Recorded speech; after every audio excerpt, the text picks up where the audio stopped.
समस्त चाषी भाई के जुहार। और आज आपण बहुत खुशी खबरटे जेनटा आनिक आसचे जेनटा कि आपण देखिपुन डिसेम्बर 3 रु खरीफ धान क्रय जिला स्तरीय खरीफ धान क्रय कमिटी बैठक जेनटा कि आपण लाइव साफ साफ जेनटा कि देखा पाउछन जेनटा कि आपण देखिपुन इटा जेनटा कि आपण खबर कागज माध्यम जेनटा कि देखिपुन डिसेम्बर 3 रु खरीफ धान क्रय जिला स्तरीय खरीफ धान क्रय कमिटी बैठक एबे आपण जेनटा कहमी जेनटा कि नुआपड़ारे जेनटा कि आम देखमा बोले स्थानीय सद्भावन सभागृह ठारे मंगलवार जिला स्तरीय खरीफ धान क्रय कमिटी बैठक अनुष्ठित हो जाइछि। नुआपड़ा जिलापाल मधुसूदन दास को अध्यक्षरे आयोजित बैठक रे खड़ियाल विधायक अधिराज मोहन पाणिग्राही नुआपड़ा विधायक ढोलकिया और एंता करी केतरा अध्यक्ष जेनटा कि रही आपण मानके मुझे जेनटा कि ना पड़ी सुनामी जेनटा कि अधिक टाइम हेबा से भितर मैं आपण माने काना मेन पॉइंट जेनटा कि आपण मानके मैं कहि दगुछे।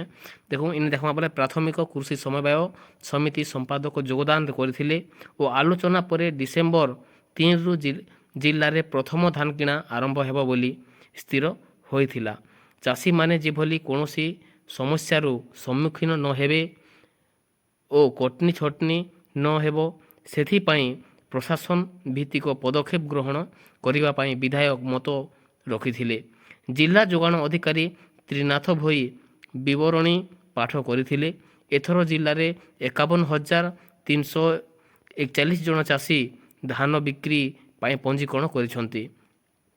68 प्राथमिक कृषि समवाय केन्द्र और 10 महिला स्वयं सहायक गोष्ठी द्वारा प्रथम पर्याय 13,74,000 क्विंटाल धान किणाजीव लक्ष्य रखा जाइछि। गत वर्ष खरीफ ऋतु रे 31,02,397 क्विंटाल धान क्रय होइथिला।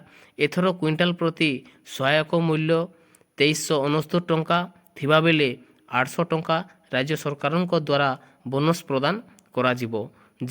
जिलापाल उभय कृषि प्रतिनिधि और मिलर्स प्रतिनिधि अभियोग शुणी एहार समाधान रास्ता बाहर करा जीवो बोली आश्वासना देइथिले। सुचारूपे खरीफ धान संग्रह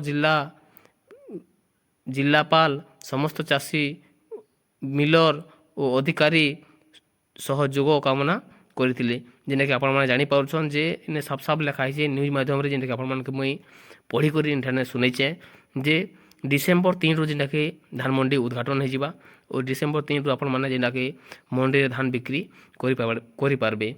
से बोली आपण माने जदी मंडी रो न्यूज सुनबा के चाहुछन किबा चाषी रिलेटेड वीडियो जेना कि आपण माने देखबा के चाहुछन बोले हमर चैनल के आपण माने जदी नुआ करी आइछन जरूर लाइक सब्सक्राइब कमेंट करबा के नहीं भूलबे। दर्शक बंधु आपण माने वीडियो केनता लागला जरूर कमेंट माध्यम रे जणाबे। नमस्कार।